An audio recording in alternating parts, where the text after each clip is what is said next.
Ibu-bapak, secara teoritis saya kutip dari sebuah teori Stephen Bunge, ini adalah ilmuwan dari Inggris, dari Cambridge, yang mengatakan ada 3 persoalan di dalam organisasi pada umumnya, termasuk organisasi kita. Pertama adalah apa yang kita rencanakan dan apa yang kita lakukan itu seringkali berbeda. Ya, rencana kerjanya jelas dan terang benderang, tetapi yang kita lakukan adalah common sense, common practice. Sudah biasanya begitu, Pak, dari dulu juga begitu. Walaupun mungkin itu sudah terjadi perubahan rencana kegiatan dari tahun lalu, dari periode yang lalu dan seterusnya. Nah, ini yang disebut dengan alignment gap.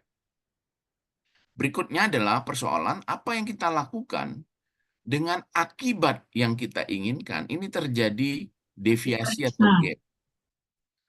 Nah, seringkali di instansi pemerintah sekarang selalu ditekankan bahwa ukuran kinerja itu harus orientasinya outcome, bukan output.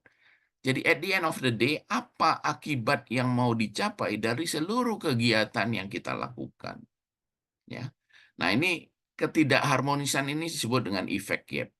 Nah, yang terakhir adalah apa yang mau kita rencanakan dengan akibat yang kita inginkan itu seringkali tidak jelas, atau ini yang disebut dengan knowledge gap. Kita tidak tahu apa yang mau kita capai sehingga apa yang kita rencanakan untuk dilakukan juga menjadi abu-abu gitu. Nah, oleh karena itu Bapak Ibu sekalian, effect gap, alignment gap, dan knowledge gap ini mesti didobrak. Nah, dobrak itu adalah menggunakan sebuah pendekatan sistematis yang hari ini kita batasi adalah berbicara tentang bagaimana kinerja itu harus didesain secara top down. Dalam ketentuan Permen PAN 89 2021 itu disebutkan, kita intip sebentar definisinya, dikatakan adalah ini adalah proses penjabaran dan penyelarasan sasaran strategis, indikator kinerja, target kinerja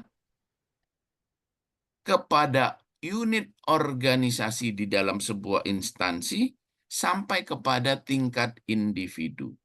Jadi akan terjadi keserempakan, keselarasan dalam sebuah organisasi atau dalam sebuah instansi. Apa yang dilakukan di level pegawai, yang mungkin kita sering kenal dengan istilah SKP ya, sasaran kinerja individu itu akan mempunyai kesinambungan, akan mempunyai keselarasan dengan unit kerja, dan seluruh unit kerja akan mendukung pencapaian sasaran yang sudah ditetapkan dalam sebuah kontrak kinerja kelembagaan atau yang kita kenal kemudian dengan sasaran strategis sebuah instansi pemerintah.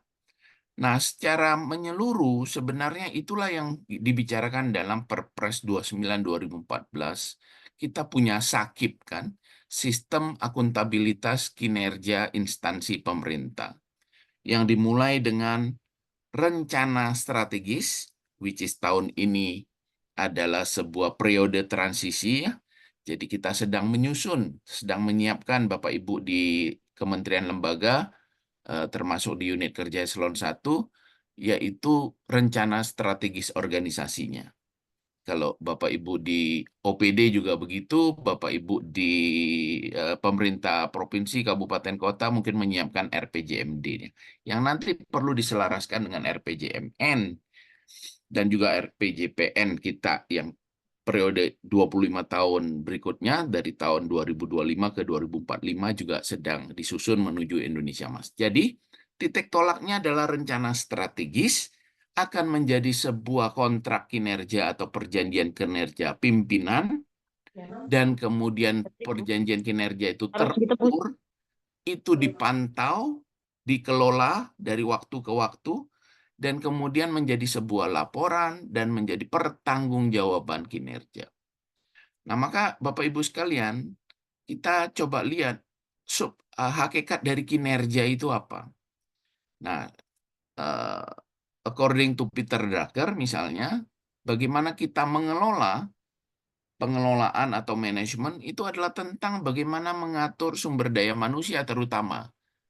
Walaupun kita pahami ada sumber daya lain selain sumber daya manusia, seperti anggaran, kan? Nggak ada anggaran ya nggak jalan semua gitu, penting, betul. Lalu sumber daya sarana prasarana, ya, sumber daya data informasi sebagai material, ya, yang kita perlu olah. Kemudian ada sumber daya organisasi dan yang lain-lain.